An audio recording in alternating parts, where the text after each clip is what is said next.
Every American who cares about their freedom and their liberty and is worried about the catastrophe of Donald Trump returning to office needs to take an hour out of their day, sit down, and watch Donald Trump's Fox town hall appearance. It was simultaneously ludicrous, but captivating. It is dangerous to underestimate this man.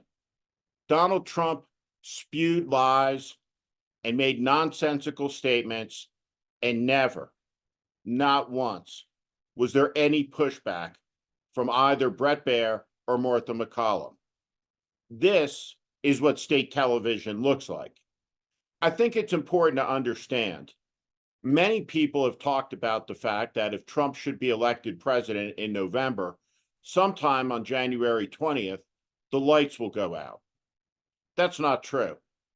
There will still be television, but the news increasingly will look like the farce that played out on Fox News last night.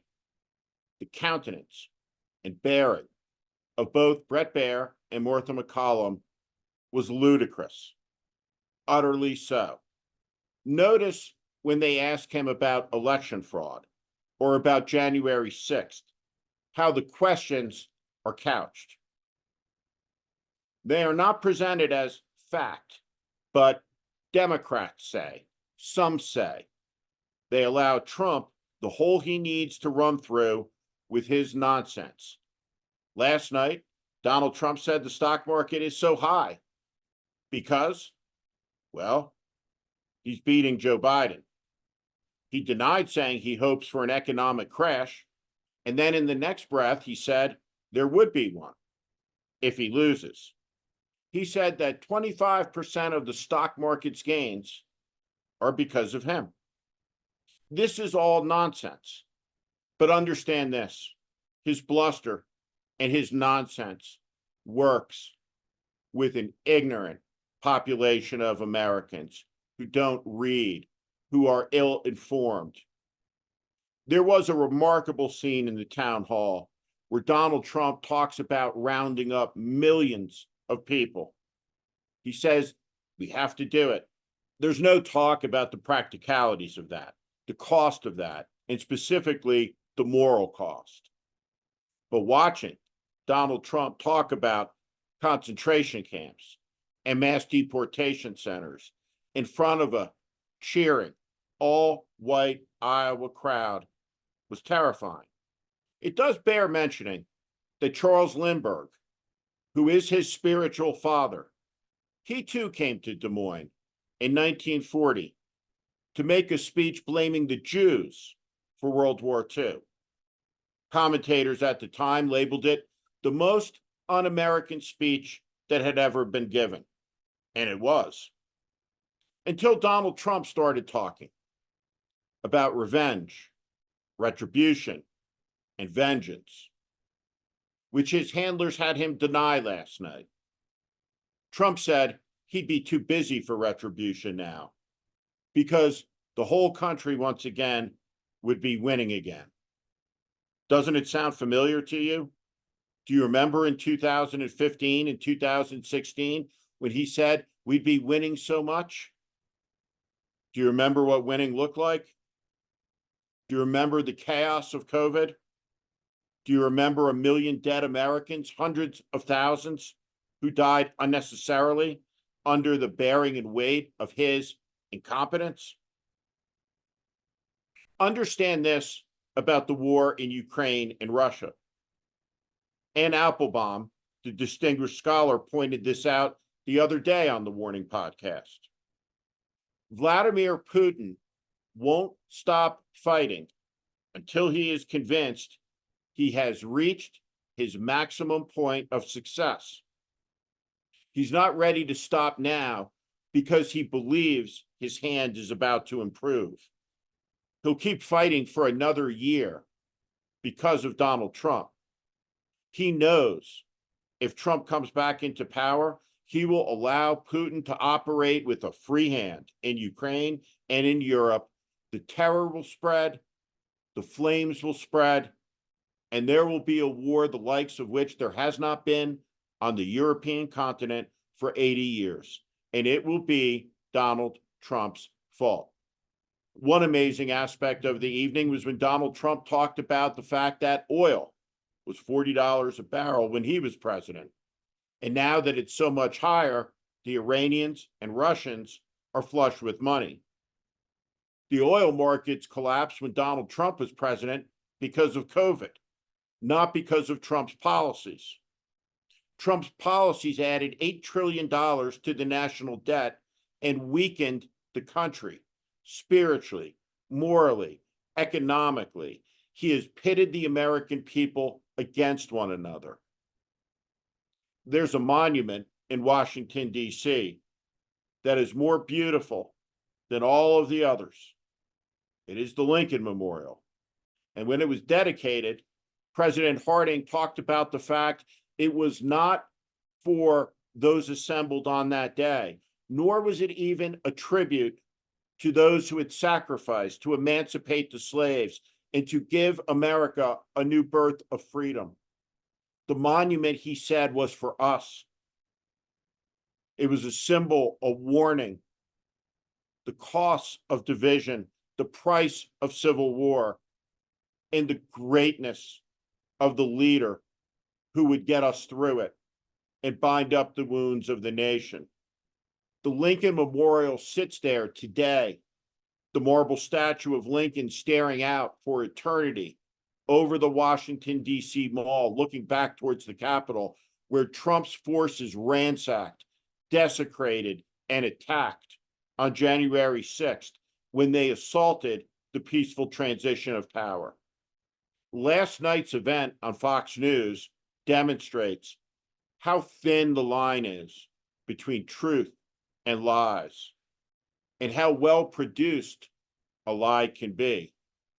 It is said that one of the takeaways from the collapse of the Soviet Union at the end of the Cold War for Vladimir Putin was that Russian television would never be boring again. Russians are great at propaganda, and the people that are incessantly played on Russian state television are Tucker Carlson and Marjorie Taylor Greene and Lauren Boebert and Donald Trump. Do you think that Vladimir Putin is on your side or on the side of the American people? Do you think President Xi is? But both of those men want Trump because they know that Trump, too, is not on the side of the American people. What America's enemies have always dreamed about is a transactional American president who didn't care about the Constitution, didn't care about the ideas of the country. They found him in Donald Trump. And of course, over on CNN, there was Ron DeSantis and Nikki Haley. Incredibly, before the debate ended, the woman that many media commentators say is the person who can beat Trump said this: states' rights now. Did you hear it? Did you see it? States' rights now. I'm going to show you some pictures, some images of the states' rights now message, which isn't new. It was the message of Strom Thurmond, like Nikki Haley from South Carolina in 1948, when he ran on the segregationist ticket of the Dixiecrat Party. States' rights now. Well, that was the cry of George Wallace. And it was the cry of the men and women who spit on Black school children and spit on the Black men carrying signs that said, "I am a man." The Republican Party, in this modern, rancid, disgusting incarnation, was on full display last night. The runner-up debate played out on CNN. It was a rating spectacle for a low-rated network. No one cares and no one watched. And in the end, just as Chris Christie said, Nikki Haley will be rolled over by Donald Trump. The last truth teller in the Republican Party was Chris Christie, and he's out of the race. But before he left, Chris Christie was caught on a hot mic, and something incredible happened, probably for the first time in a long time. An American politician said exactly what he was saying on air, off air. Chris Christie said on the hot mic exactly what he said when the green light on the camera flashes on in the studio. Most of America's politicians don't do that.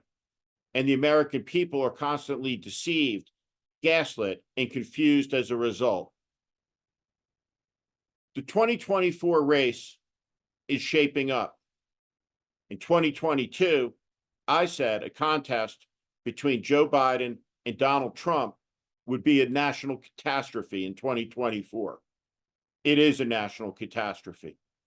It's a national catastrophe because it means President Biden did not extinguish the extremist movement during his first 3 years in office.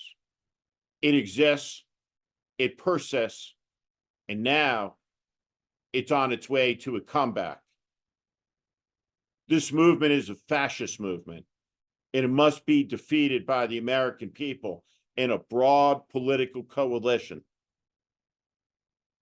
The election is just over 10 months away.